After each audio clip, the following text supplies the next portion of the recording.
நம்ம கிச்சன்ல தினமும் பண்ற சமையல இன்னும் சுவையாக மாத்தணும்னா இந்த சிம்பிள் டிப்ஸ்களை ட்ரை பண்ணுங்க. சப்பாத்தி சாஃப்டா வரணும்னா வெதுவெதுப்பான தண்ணீர்ல மாவு பிசையுங்க.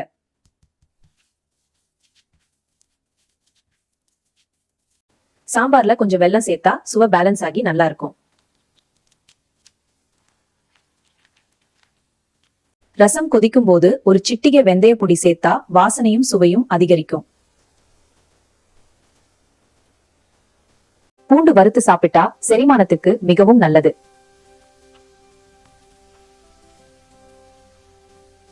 வெங்காயம் நறுக்குறதுக்கு முன் ஃப்ரிட்ஜ்ல வச்சா கண் எரிச்சல் குறையும்.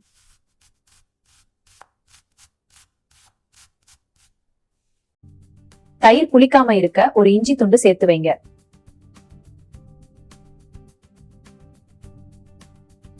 இந்த டிப்ஸ் உங்களுக்கு பயனுள்ளதாக இருந்தா சப்ஸ்கிரைப் பண்ணுங்க.